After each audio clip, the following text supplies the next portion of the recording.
So this is part 2 of our lesson on chapter 4, the triumph of industry. Now, before industrialization, businesses were usually owned by one person or a family, and goods were bought and sold locally. After industrialization, because of railroads, because of telegraphs, because of mass production, business leaders could combine funds and resources to make huge corporations and factories. And people could buy and sell all over the country and even the world, not just locally. Now, the corporation, and you can look in your books on page 108 of your American History textbook for a diagram about this, but a corporation is where a number of people share ownership of the business. It's the concept of the stock market. People can buy little shares of the business, and ownership is spread out amongst a large number of people. Now, this is advantageous because the investor loses no more money than they originally invest, and they can also act like a person in the courts. They can buy and sell property, and they can sue others. And if one person leaves the group, others can buy out his share, or someone else can buy out their share. This was a great way for corporations to raise money to expand their businesses. Corporations could maximize profit in 3 ways. Number 1, they paid the lowest possible wages. Again, this is partly due to the fact that a large portion of the labor force were immigrants with a lower standard of living. They advertised their products widely, and they supported research laboratories to figure out ways they could make their products better and to figure out ways they could make more money. However, some of these businesses became too large, and they developed monopolies.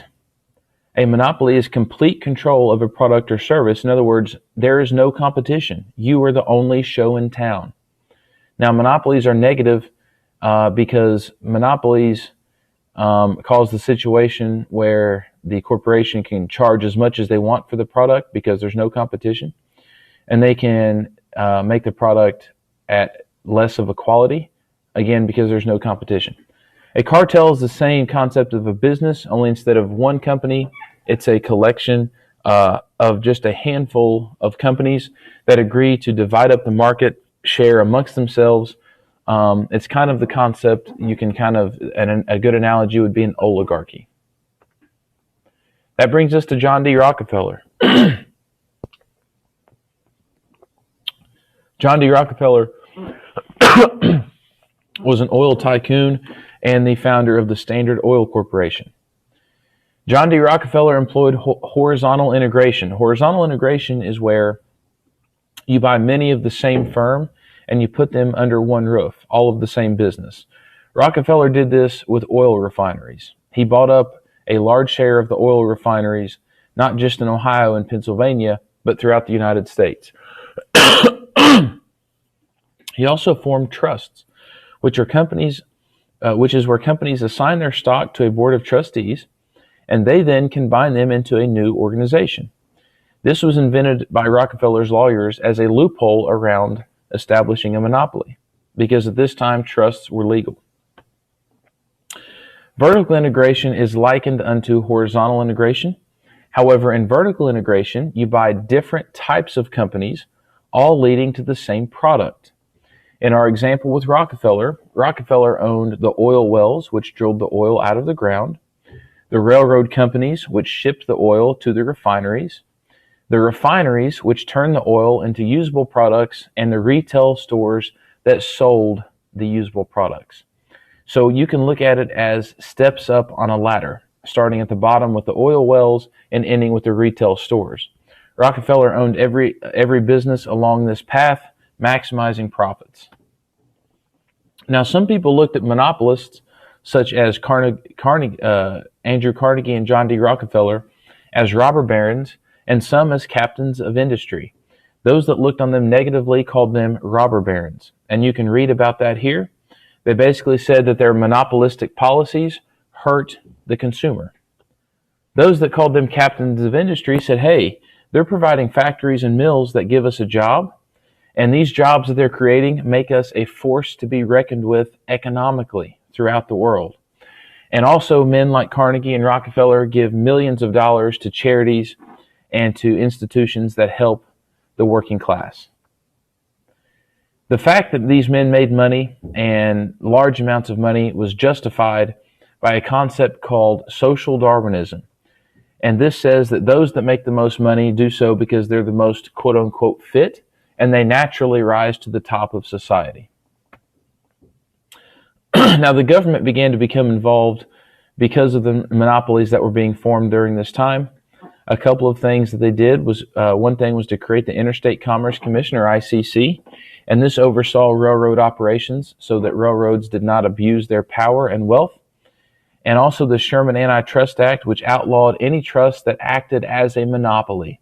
This was in response to the actions taken by Rockefeller and other monopolists by creating trusts that were in effect monopolies but were not technically considered monopolies. This brings us to our other main industrialist during this time, and that's Andrew Carnegie. Now, the story of Andrew Carnegie is very fascinating because he started life in extreme poverty, immigrating to the U.S. at age 12 in 1848, working his way up through starting as a bobbin boy and then as a telegraph operator at the railroad. And by age 40 was the nation's wealthiest investor. Carnegie's philosophy was that a person should spend the first 25 years of their life gaining as much education as possible, the second 25 making as much money as possible, and the last 25, or the rest of a person's life, giving away as much money as possible. Carnegie himself gave away over 80% of his fortune by his death. Now, sometimes corporations were guilty of owning and operating sweatshops. A sweatshop is a place that employs thousands of people working long hours on machines, mass-producing items in very, very poor conditions. These sweatshops were one way that corporations maximized profits, sadly. They also had company towns, which is where housing was owned by the company, businesses were owned by the company, and even the store that you bought your groceries and so forth from was owned by the company. In turn, the company would pay their workers part of their wages in what is known as scrip, which is company money that could only be used at the company store. Now, the effect of this is that the workers, in many cases, became, in effect, slaves of the company. They were perpetually in debt to the company because of the rent they had to pay for their housing, the money they owed to the stores, and so forth. And again, the company came out ahead by paying their workers part of their wages in scrip, which could only be used to buy products provided by the company in the company town. Now, in a response to sweatshops and company towns and so forth, labor unions began to form.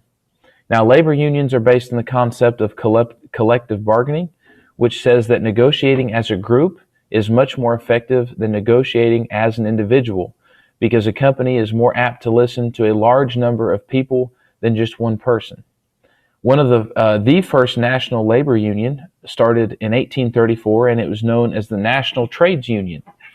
Now, some of these unions advocated socialism, which is a belief in public, not private control of property and income. In other words, the government should control the property and the means of production. Some unions espoused this, and therefore labor unions became associated with socialism.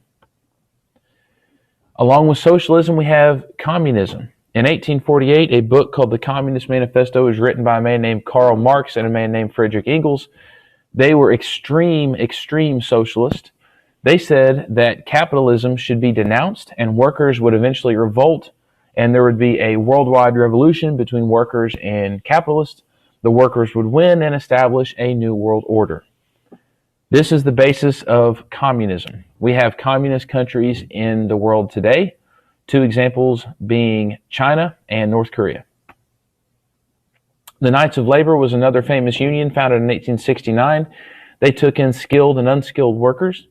Terence V. Powderly is responsible for greatly expanding them, and their goal was large social gains for workers. They wanted a dramatic change in our society in favor of the workers. Now, this is in contrast to the AFL, the American Federation of Labor. They only accepted skilled workers, and their goal was small day-to-day gains for workers.